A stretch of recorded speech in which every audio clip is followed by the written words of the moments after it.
Welcome to the Online Success Journey Podcast, your opportunity to discover and learn from entrepreneurs like yourself. This is not your typical podcast, but a place where you can get the real story and find out how real people encounter speed bumps and detours, but journey through to find success. Now here's your host for the Online Success Journey Podcast, Patience. Hello everyone and welcome to Online Success Journey. This is episode 331 and you'll want to subscribe right now and ensure you'll never miss a journey. The entrepreneurs that join me each week review the steps they took on their journey to success, and these steps reveal a path you can take as well.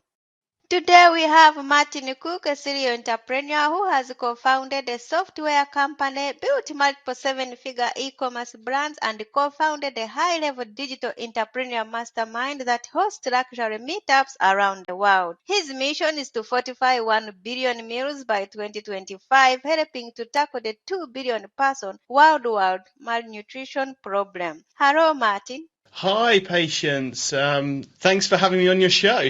Thank you for coming. My audience are excited to hear your story, but start by telling us one thing we are going to learn from you today that will help us on our journey to success.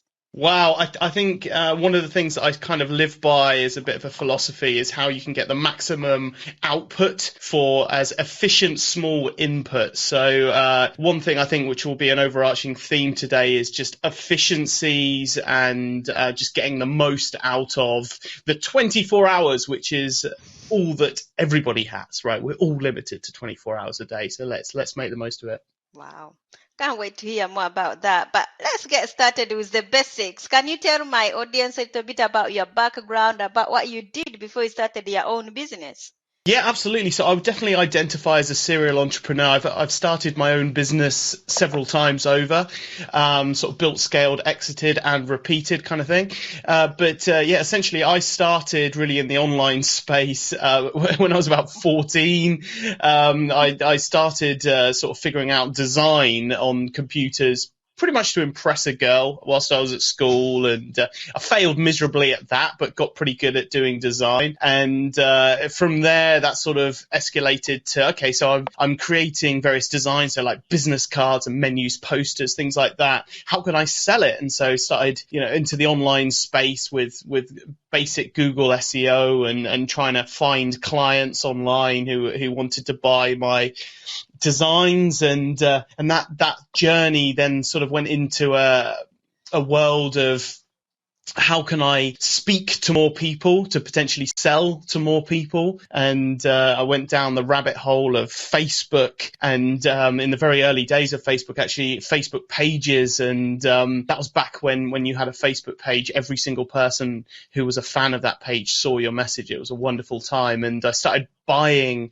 Facebook pages, and I bought more than 100 with a total fan base of about 20 million people. So on a daily basis, I was speaking to about 20 million people on Facebook for free. And when you're speaking to that many people and driving them to the websites and offers and things like that you might want to drive them to, you not only do you learn a thing or two about speaking to people en masse, and the overarching learning is that you can never keep everybody happy. No matter what you say, someone's going to be unhappy. Not only did I learn about that, I learned very much about what works and what doesn't work in terms of driving people and enticing people to whatever it is you have on offer, and really kind of matching your offering with the desires of the audience and speaking their language. And so that sort of went from not having a traffic problem, but having an offer problem, that led me into the world of creating products. And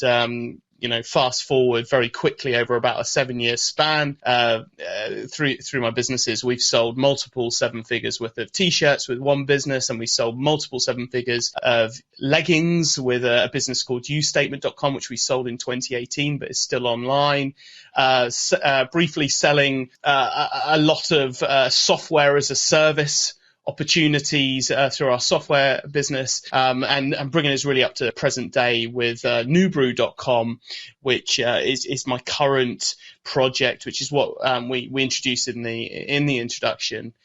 whereby we're on a mission to tackle global malnutrition, and we sell nootropics in a powdered form, which you mix with water. It tastes delicious. And through that enterprise and our charitable giving, so far we have fortified 32 million meals for malnourished children. Wow. What a background, Martyn. I tried to keep it as brief as possible, Patience. Wow. Oh, thank you so much. But why do you do what you do? So, I mean, what I do, I sort of teed up the philosophy of leveraging what you have for maximum output, and really that's a theme through everything. So for a long time, I've been big into sort of life hacking, biohacking, things like improving your sleep so that you're more productive the next day. Things like nootropics so that your brain is kicking into a higher gear, and I'm a very abundant thinker. And so another one of my businesses, Smarter Destiny, where we actually have our own podcast, Smarter Destiny podcast. Through that, it's about educating the world, empowering the world to run their own businesses and be very successful at running their own businesses, but understanding that you have a responsibility with that success to leverage that, whether it's your influence, your money, your connections, your network, whatever it is you've gained through that success, to make the world a little bit better. And so what we do with Smarter Destiny in an efficient way, whereby through 1 hour of say a podcast recording, we can reach thousands and thousands of people. What we do there is we're trying to empower the masses to make the world a better place, because we believe the biggest change will really come from entrepreneurs rather than sort of government, which tend to work a little bit slower. And so the why we do what we do the new brew so that we're on the cutting edge and we're learning every single day, and then we distill that knowledge through our interviews and our books at Smarter Destiny, and distill it out to the world so that the world can take on the bigger picture challenges. And so we refer to it as building an army of enlightened entrepreneurs, because if we can build an army of entrepreneurs who are all out there doing good in the world, massive change is going to happen faster. Let's put man aside. How do you know you are successful in your new brew company?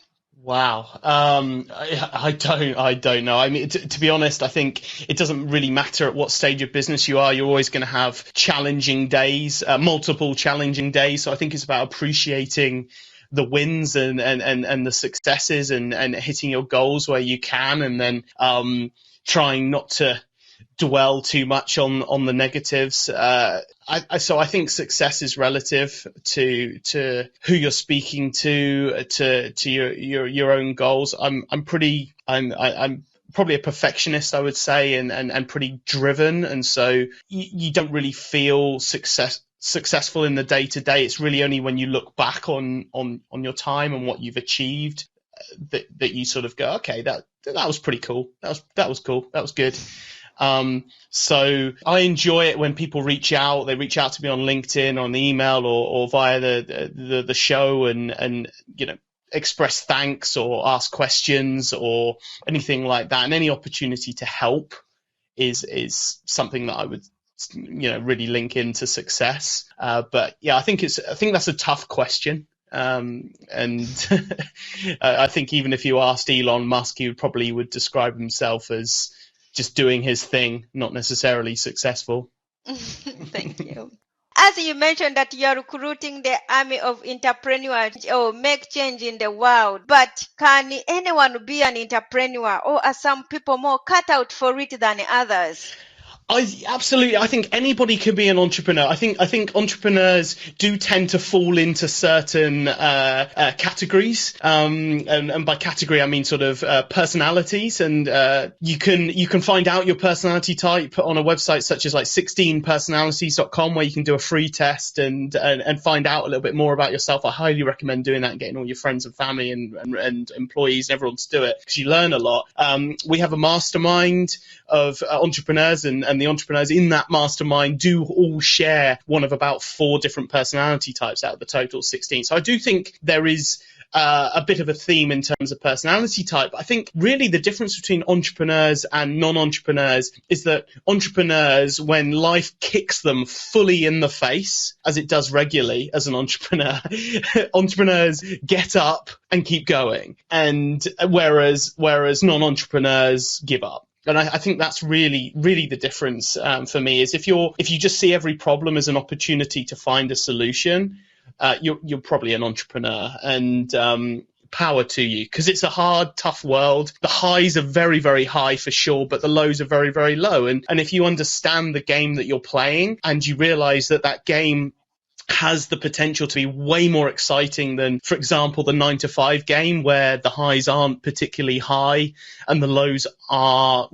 can still be pretty low if your boss just decides on a whim to fire you. But the highs aren't particularly high. If you understand the game you're playing as an entrepreneur, it can be quite satisfying, particularly when you start just sort of scoring yourself win-loss on something other than money. If you start tying your success and your purpose and your mission to something bigger than you and bigger than your money, like, for example, like a charitable mission and doing good in the world, it's incredibly fulfilling at the same time. Tell us the highs and the lows of scaling from 0 to 1 million in 90 days. Wow. Yes, so that was ustatement.com. We were quite fortunate with that. We launched that in I want to say 2016. It might have been 2017, but it was around September time. And yeah, from launch, so day 0 to day 90, we did our first $1 million in revenue. It was an incredibly fast growing launching company. And I think a lot of people telling this story would kind of sort of paint this picture of, hitting $1 million, riding off into the sunset on your horse, all successful. And I prefer to be a little bit more transparent than that. And to be honest, it took everybody by surprise. It took our supply chain by surprise. So our supply chain was the custom legging blanks that we were printing on, and the printers that were doing the printing. No one expected us to be scaling to the sort of 600, 700, 800 pairs of leggings being printed per day kind of level so quickly. And so we outgrew the capacity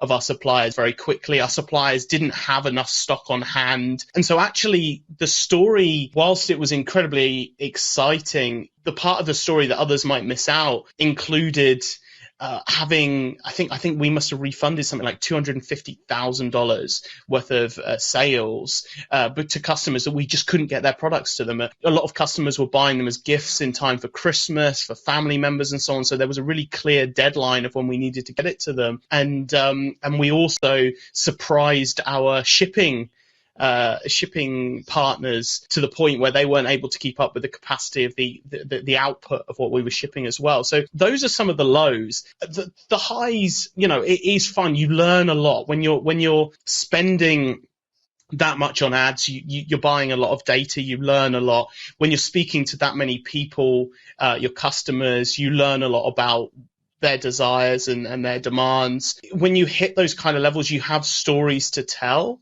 and you find yourself with more people in your audience that want to hear those stories. So you have a slightly larger soapbox to speak off of, I guess. But it was good fun, and I covered a lot of the highs and lows in my book, 1% Secret, which is available for free. As I say, I don't sell knowledge. I just make it available for free via the podcast and the book. So you can go to 1%secret.com and grab a copy of my book. It's free. I just ask that you cover like the $6 or whatever for shipping. We ship worldwide, but I cover a lot of the highs and lows in there, as well as the learnings and what we're doing differently now, and what we suggest any digital business owner does differently as a result. Wow. You slightly touched about the ads buying. If someone is starting like that from 0 to 1 million in 90 days, you're like, wow, that can't be done. So how did you buy your ads different? How did you do your campaign differently? Just briefly. I mean, first off, I voluntarily probably wouldn't try and hit that kind of scale now. I think it's important when running a business that you're running it to a plan, and you've got your systems and processes in place. And When you scale incredibly quickly, you break everything. Everything breaks. All of your best laid plans and scales and systems and so on, it breaks. So I wouldn't necessarily set out to do that. Now, we were fortunate that we found the product, market, audience, message fit very quickly when we were running the ads. And when you're running paid advertising, and I mean for us it was Facebook then, but I'm not suggesting that that's the only option. And really, I think this is a learning for any kind of paid marketing. And with New Brew, we've sold products with native, TikTok, Snapchat, Google, Facebook, and others, YouTube as well. So it's not a Facebook specific message, but when you're running paid ads and you get that combination right, it's actually quite easy to scale.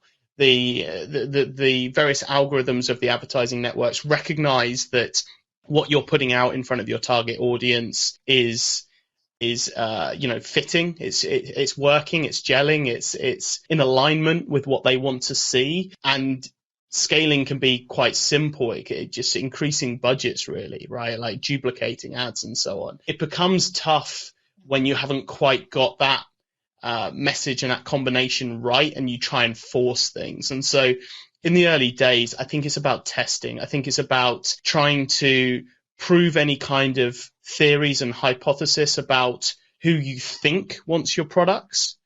It's about proving that with the data. So very quickly testing different angles, different hooks, different headlines, different creative, different copy, and different audiences, and analyzing the data and making data-driven decisions, like which audience is responding best and engaging best with your ads. What's the click-through rate? What's the conversion rate of your product pages? What's the conversion rate of your checkout? And really looking at these different steps in the funnel and looking at where you can improve them. And the 1% Secret, the book I referenced earlier on, is very much about that. I don't believe that in life there's many big levers which you double your money overnight kind of thing, half your weight overnight, drop all your fat. That's just BS. I don't believe in the real world that is what it is. I think every sort of positive situation and every negative situation really comes from the compounding effect of lots of micro decisions all compounding together. You didn't get fat by eating one burger, and you didn't get thin by not eating one burger, right? And so e-commerce is the same. And actually, if you do nothing else, I encourage you to go to 1%secret.com and watch the video at the top of the screen, where I show that there's 4 steps in this example in the e-commerce funnel. So we're talking like the ad, people clicking on the ad, landing on the product page, adding something to their cart, buying, coming back, buying again, so on. And I show how by improving just 4 steps in your e-commerce funnel by just 1%, I demonstrate that the compounding effect of improving 4 stages by just 1% equates to a 400% increase in revenue. Wow. You are telling me that you hated writing, so your next book you discovered you can dictate the book. So yes, it was the pain of that first book and the 40,000 people that had downloaded that book and not necessarily experienced my best work. And so it was that combined with the learning that you can actually write a book without writing a word through dictating, and you can speak a lot faster than you can write, and that really suits me. And I enjoy being on stages and being interviewed and podcasts and so on. That comes quite naturally. And so basically I set out to I planned out each chapter of the book and the whole framework of the book and so on. And I discovered that you can write a 300-page book, a best-selling book no less, with 50 chapters, and you can flesh out each chapter into 5 bullet points, and you talk about each bullet point for 2 minutes. And so I went out on dog walks and so on, armed with my 5 bullet points for each chapter.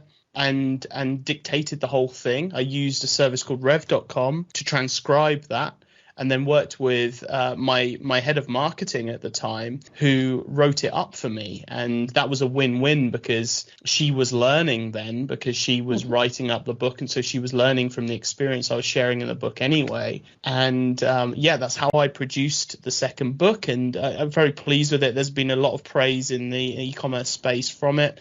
Kevin Harrington's one of the forewords on the book, it's how to apply the compounding effect of the 1% secret to your digital business. And there's 50 chapters, there's 50 weeks in the year, and I recommend applying the learnings from each chapter, taking that on and really deeply applying that over the space of a week, each chapter. There's 50 weeks in the year. If you improve 50 areas of your business by just 1%, the compounding effect of that is monstrously large. Now, official and author, be waiting for another book. Maybe when we've finished this journey with New Brew, perhaps I'll write another book at that point. But at the moment, there isn't a third book on the horizon. I'm content with the 2 books and then the podcast, in which we're up to nearly 150 episodes. We've had some fantastic guests on, some real, we've really been blessed with quality guests who just make the interviewing process of a podcast so much easier. So I think we're putting out a lot of great content that entrepreneurs and budding entrepreneurs can learn from, and we're doing that on a weekly basis now. So I think that's good until later on, when maybe that urge to write a third book may well become too strong. What have you learned from business as a whole? Oh, what have I learned from business? I think the learnings in business come from failures. I don't think you learn a lot when you succeed, and I don't think you learn a lot either when you're not breaking stuff, when you're not moving so fast or pushing so hard that you're not breaking stuff. The learnings generally in life actually come outside of your comfort zone, and the same applies to business. It's tough, right? Like there's many sleepless nights where still now I'll wake up in the middle of the night fretting and worrying about something, right? And sometimes that leads to right, I'm not going to sleep, I'm getting up, it's 4 a.m, I'm just going to get up and get on today, right? I'm just going to make a cup of coffee and get on with it. So business is tough, but it's very, very, very satisfying when it goes right. And I think when you architect your business around your passion, and you make it so that success in business, or even progress in business, results in the unlocking of more things that you like generally in life, you're kind of creating yourself a no-lose situation. I'll give you an example of that, because I realized that wasn't particularly detailed, but New Brew is it fuses a number of passions of mine. So nootropics is one of them. I talked about getting more output for the same input. Our brain is a remarkable organ that we only use a tiny percentage of. Nootropics unlock extra areas of your brain, and your brain performs better in the areas of, say, motivation, focus, recall, memory, endurance. Different processes of the brain can all work better as a result of nootropics. Nootropics I'm incredibly passionate about. And since everybody with a brain is potentially a customer of a brand that helps you get more out of your brain, it means that we have the luxury, if you like, of being able to go into lots of different niches and categories. And sports is something that I am passionate about, specifically cricket. Cricket's the second most widely played sport in the world.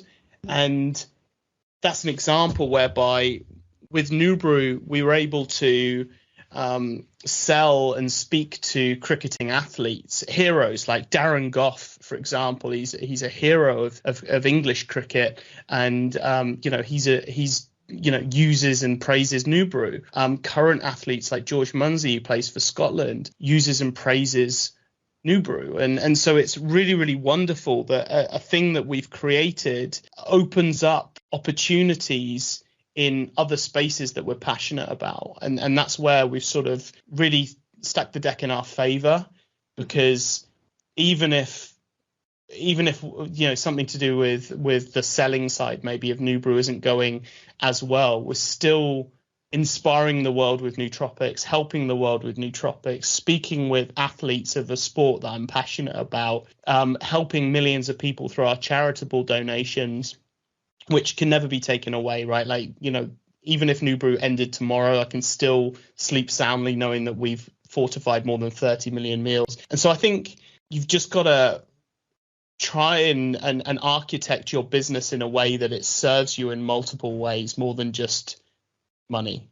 If you could rerun the first year of your business, what would you definitely not do?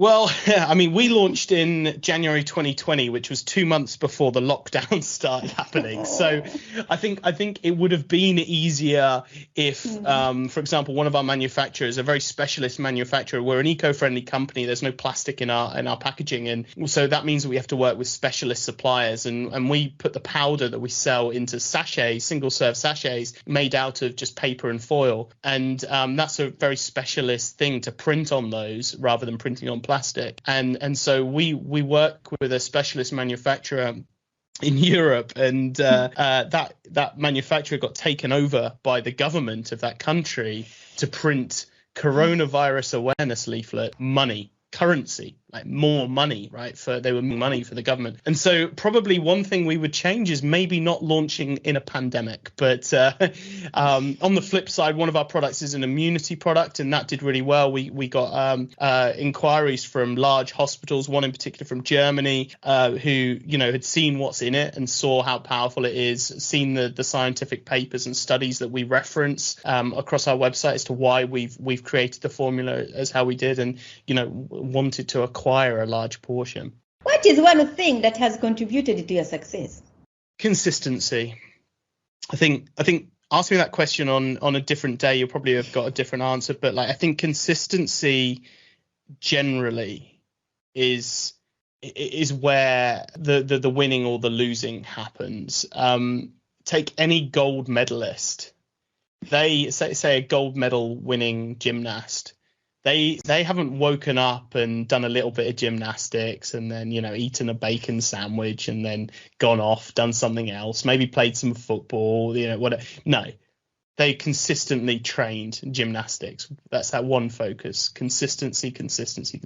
And I think if it works once, there's a good chance it will work twice. If it's worked twice, then you're onto something whereby you don't really need to change. You can just do the same thing over and over. And I think as humans, we have this tendency to look for variety, to perhaps get bored. I certainly do that. My natural tendency is, I know it's working, but how can we change it? How can we, try it differently? But I think consistency is important. There's no reason, if you're going to the gym and you're lifting weights, you're doing a bicep curl, which is like when you're holding it in your hand and sort of bending your arm up, right? Making your guns bigger. There's no reason to start doing that same exercise standing on your head, just to mix things up, right? The consistency comes from doing that exercise over and over and over. And the same applies to business. And typically, you don't see results. Like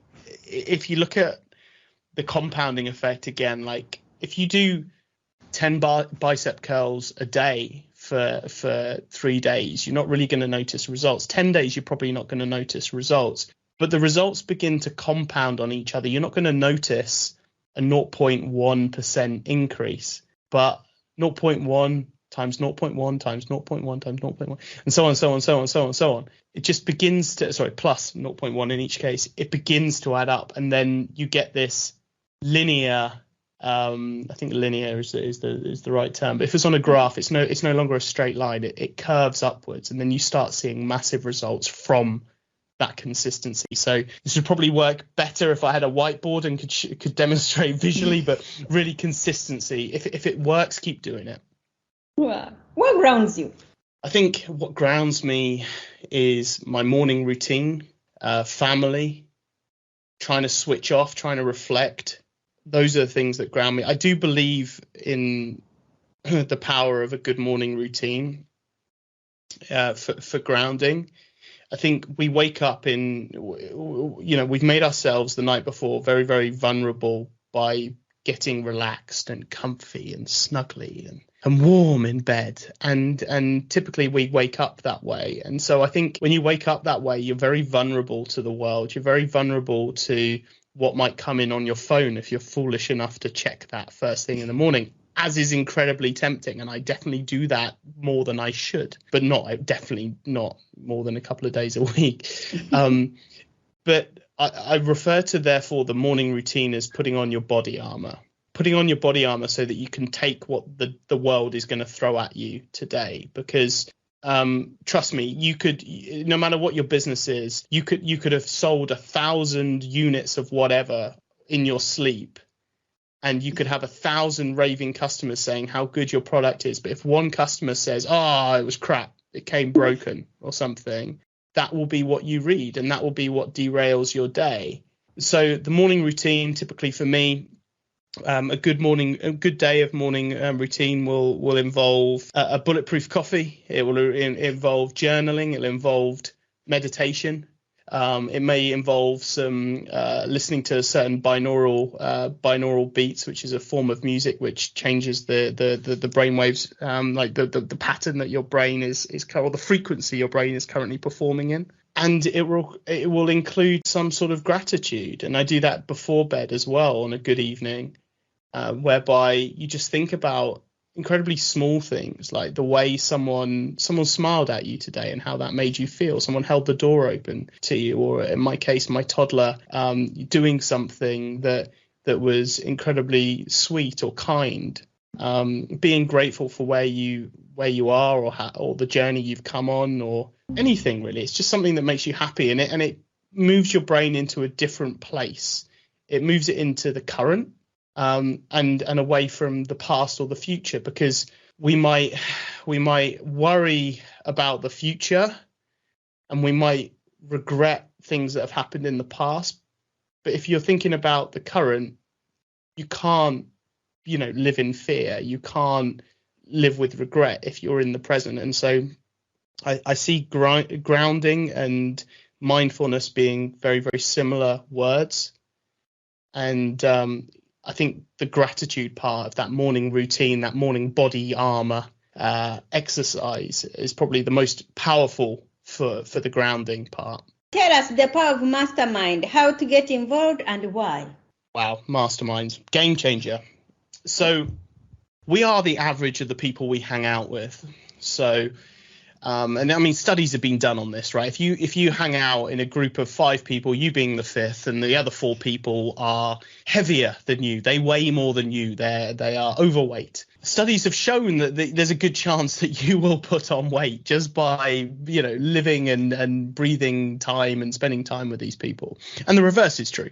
We are the average of the people we hang out with. And so a good sort of rule of thumb is to try and level up the company that you keep where possible. So try and strive to be the dumbest person in the room where possible, right? Where you're hanging out with smarter people than you. And for me, I found masterminds were a game changer, and so I've been a part of a mastermind or other for the last probably 12 years. And in 2014, I actually helped co-found a mastermind called Digital Founders Network, which is a mastermind of 7-figure plus annual revenue sellers, typically digital business owners, and we all hang out in a trusted environment, and that's important, where we feel comfortable enough sharing our highs and our lows in our business and helping each other. And it's the power of having the collective mindset of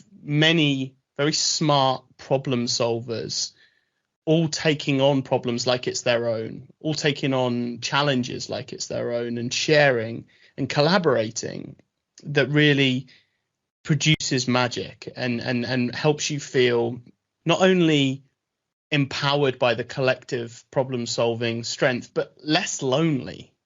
And as an entrepreneur, it is a lonely road, right? Like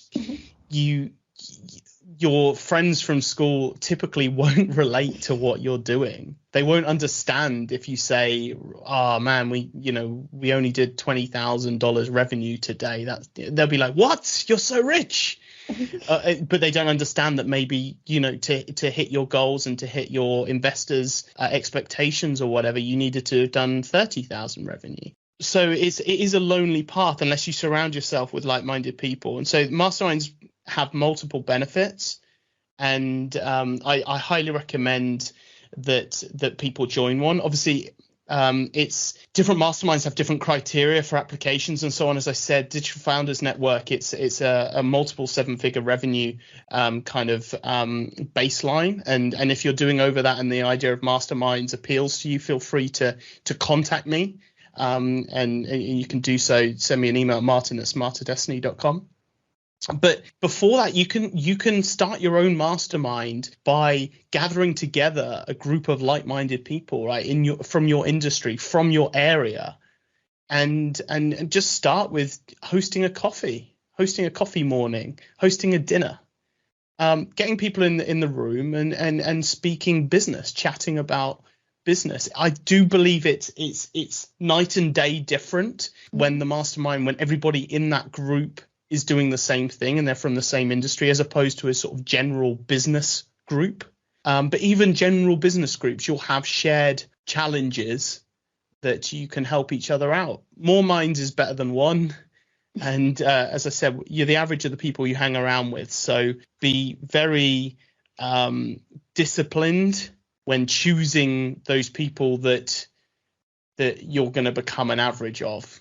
Let's talk about your business. Tell us more about it and how can we join you? So I think so. Newbrew.com is where you can go to check out what we're doing there, and it's a fantastic product. We're really, really proud of it, and you can check out the website and make up your own opinion. And if you want to grab some, amazing, we'd love to have you as part of our growing customer base. I think Smarter Destiny is the business that would be most helpful to your listeners today, because the content that we're putting out is free. It's there, it's ready. You can access it on your smart devices. The book at 1%secret.com you can get, and just for the cost of shipping, as I said, about $7. We actually lose about $4 for every book we send out, but it's our way of helping the world, right? And I believe that you put good stuff out there and good will come back at some point, and we're not going to stress for $4 here or there. And so Smarter Destiny podcast is where I think would be a great place to go and just look at the titles, pick the guests that are most exciting to you. You can go to smarterdestiny.com for the show notes and bigger descriptions on each of the guests and their mugshots and their photos and so on. And that's where we're in the weeds, and we're chatting business. We're talking strengths and weaknesses, and really what I'm trying to do as the host of that particular show is extract what makes these people successful and pull out actionable material from the conversation that can be applied immediately in the business of anybody listening. And so I think that's probably the best business right now that your audience could benefit from today. And if there's anything I can do to help, I love chatting with people, and you can reach out to me on LinkedIn, or through the various contact forms with Smarter Destiny and so on, and it'll get to me either via my team or direct. Thank you. There will be more from Martyn in a moment. If you are listening to this on a podcasting platform and you are encouraged by Martyn's journey, please go to our website at onlinesuccessjourney.com. The site has tons of audio clips from hundreds of successful entrepreneurs' guests' journeys, all there to help you find a path to your own online success journey. The site offers exclusive members-only content, and you can join absolutely free and be part of this amazing online success community today. Check it out. That's onlinesuccessjourney.com. Now, Martyn, I would love for you to share more with my audience if you are up for it. Go for it. Sounds good. Thank you. Do you like to watch movies or read books? Both. They both have their time and place. Nowadays, I listen to books more than read, and movies are great for unwinding. So books, typically I'm reading non-fiction. I'm learning from my books. I think there's some fantastic books out there. My favorite of late is probably The Inevitable by Kevin Kelly, who's also been a guest on the podcast. Talks about the unstoppable future forces coming to hit us. Cryptocurrency, for example, is one of those. And he describes in great detail what the future would look like. I loved it. It was amazing. If your business was down to its last $100, how would you invest it? I probably wouldn't look to spend it. I'd probably be looking to keep that in reserve and looking at free traffic sources. We either have time or we have money, typically. So if we haven't got a lot of money, then I'm going to be looking to utilize my time in exchange for money where possible. So I'm going to be looking at free ways to spread the word about whatever it is I'm selling. And if I haven't got anything to sell, then I'd be selling advice and selling consultancy and selling my experience. If you are going to keep a note to yourself in your pocket every day, what would be written on it? You didn't come this far to only come this far. What is your next chapter? Oh, I don't know. It'll be New Brew for the foreseeable. I'm very, very excited about how we've barely scratched the surface of this particular world. So I think it'll be New Brew for the foreseeable and hopefully a bit more traveling. Do you feel like you succeeded or like you are only on the way? I think by many people's definition, we found a certain level of success, but nowhere near where I would see my full potential being realized. Will you ever stop? No, never. Remind us how we can connect with you. You can find me, Martyn Cook, on LinkedIn. You can check out smarterdestiny.com for details of the books and the podcast. And I'm also on Instagram, smarter_destiny. Martyn, it's been great having you here to share your online success journey with us. It's been an absolute pleasure, Patience. Thank you so much. You are welcome. Remember, success is a journey. Don't wait. Let's start the journey. Patience and Martyn. This is not the end of the journey. We hope you've enjoyed listening to Patience and her guest and want you to know there are hundreds of episodes available at onlinesuccessjourney.com. Patience would like to thank you for listening to the podcast, and she has a free gift for you on our website, including an audio compilation of her guests' best tips, uplifting stories, and even a bit of fun. Additionally, there are special clips of over 250 episodes that have never aired on the podcast, and they're only available to members of the Online Success Journey. Check the website and click on Join Now to get free and instant access. Of course, you know that listening to the journeys of others helps each of us chart our own path. So make sure you're subscribed on your favorite platform to be notified as each new interview is posted. There are so many ways to stay connected to the Online Success Journey and listen in. And if you're enjoying the podcast, we appreciate your help in telling others. One of the best ways to share the benefit you get is to rate and review the podcast at iTunes and other sites. We appreciate your help and your willingness to share your journey. One last thing. If you're feeling a bit lost or overwhelmed on your own journey, Patience can help.